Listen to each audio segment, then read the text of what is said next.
আসসালামু আলাইকুম। আবৃত্তি করছি জাতীয় কবি কাজী নজরুল ইসলাম রচিত বিদ্রোহী কবিতার অংশবিশেষ।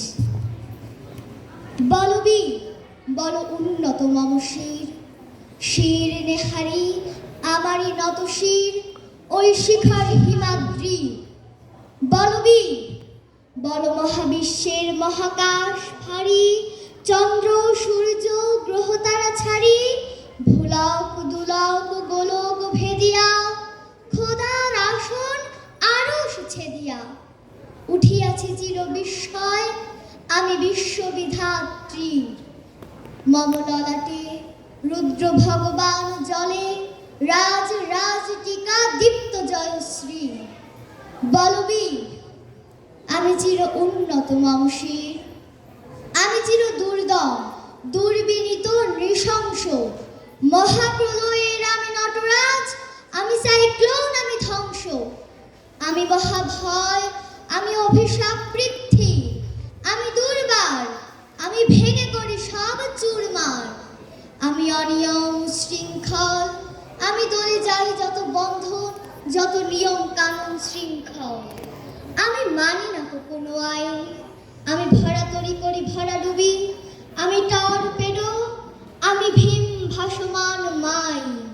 আমি ধূর্যটি আমি এলোকেশে ঝড় অকাল বৈশাখীর, আমি বিদ্রোহী সুত বিশ্ববিধাত্রী। বলবি চির উন্নত মমসী, আমি ঝঞ্ঝা আমি ঘুরিনি, আমি পথ সম্মুখে যাহা পাই যাই চূর্ণি, আমি নৃত্য পাগল ছন্দ আমি আপনার তালে নেচে যাই, আমি মুক্ত জীবনানন্দ, আমি হাম্বির আমি ছায়ানট আমি হিন্দল, আমি চলচঞ্চল ঠমকি ছমকি পথে যেতে যেতে চকিতে চমকি, ফিং দিয়া দি কিন্দল আমি চপলা চপলে হিন্দল। আমি তাই করি ভাই যখন চাহে এমন যা করি, শত্রুর সাথে গলা বলি ধরি মৃত্যুর সাথে পাঞ্জা। আমি উন্মাদ আমি ঝঞ্ঝা আমি মহামারী আমি ভীতিয়ে ধরিত্রীর, আমি শাসন ত্রাসন সংহার আমি উষ্ণ চির অধীর। বলবীর চির উন্নত মমশী, আমি চির দুরন্ত দুর্মদ, আমি দুর্দম মম প্রাণের পেয়ালা হরদম, হায় হরদম ভরপুর মদ। আমি হংসিখা আমি সাগ্নিক যমদগ্নি, আমি যজ্ঞ আমি পুরোহিত আমি অগ্নি, আমি সৃষ্টি আমি ধ্বংস আমি লোকালয় আমি শ্মশান অবসান নিশাবসান। আমি ইন্দ্রাণী সুত হাতে চাঁদ ভালে সূর্য, মম এক হাতে বাঁকা বাঁশের বাঁশরি আর হাতে রংতুর্য। আমি কৃষ্ণ কণ্ঠ মন্থন বিষ পিয়া ব্যথা বাড়ি ধীর, আমি বঙ্কেশ ধরি বন্ধন হারা ধারা গঙ্গোত্রী। বলবীর চির উন্নত মমশী। ধন্যবাদ।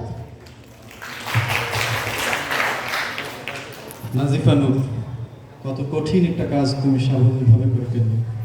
তোমার বিষয়ে মূল্যায়ন শুনবো বিশিষ্ট ছড়াকার আব্দাল মাহমুদ কুরেশির কাছে। নাজিফা নূর কবিতা আবৃত্তি করেছ বিদ্রোহী কবি কাজী নজরুল ইসলামের বিদ্রোহী কবিতা। এই কবিতারা অনেক বড় মানুষ যারা এরা আবৃত্তি করতে হিমশিম খায়, অনেক উপরে স্কেল নেই, আবার নিচে। কবিতার মধ্যে অনেক কাজ, কিন্তু এই অসাধ্য কাজটা তুমি করতে পেরেছো। তোমার বয়স অনুযায়ী যতটুকু পারা ততটুকু করতে পেরেছো। ধন্যবাদ তোমাকে। Thank you sir. হয়তো আমাদের আরেকজন বিচারক কিছু বলতে চাচ্ছেন। আচ্ছা, আমি যেটা ওকে অ্যাপ্রিসিয়েট করতে চাই সেটা হচ্ছে ওর যে এই যে বলার সাথে সাথে ওর যে হাতের যেই কারুকাজ এবং এই যে ওঠা নামা এই যে তাল একটা, ঠিক আছে, এটা প্রচণ্ড রকমের ভালো লাগার বিষয়। কেমন এবং মানে ভাষা যে আল্লাহ তাআলার একটা নেয়ামত, এবং ভাষার যে বিচিত্রতা, ভাষার যে সৌন্দর্য, কথা বলার যেই আল্লাহ তাআলার পক্ষ থেকে যেই একটা বড় অনুগ্রহ যে এত সুন্দর করে মানুষ কথা বলতে পারে। সুতরাং এই শিল্পটাকে অনন্যতায় নিয়ে যেতে হবে আমাদের। এই জন্য আবৃত্তির আসলে কোনো তুলনা হয় না। চমৎকার আবৃত্তি করেছেও, অনেক ধন্যবাদ। আমাদের প্রত্যেকেই খুব ভালো আবৃত্তি করছে। সবাইকে ধন্যবাদ, thank you. Thank you sir. Nazifa Noor, তোমার বিষয়ে কথা শুনবো বিশিষ্ট সাংস্কৃতিক ব্যক্তিত্ব আব্দুল্লাহ মামুন। নাজিফা নূর, তোমার কবিতা শুনে আমার মনে হয়েছে যে তুমি একটি মানে জীবন্ত কবিতা।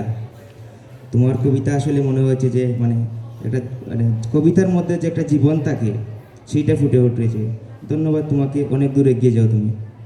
নাজিফা নূর, তুমি বিচারকদের দিয়ে পরামর্শগুলো কাজে লাগাও, আরও অনেক দূর এগিয়ে যাও, তোমার জন্য শুভকামনা। দর্শক, যে ডেকে নেব আমাদের ছোট্ট বন্ধু তাওসিফ এলাহি মাফি।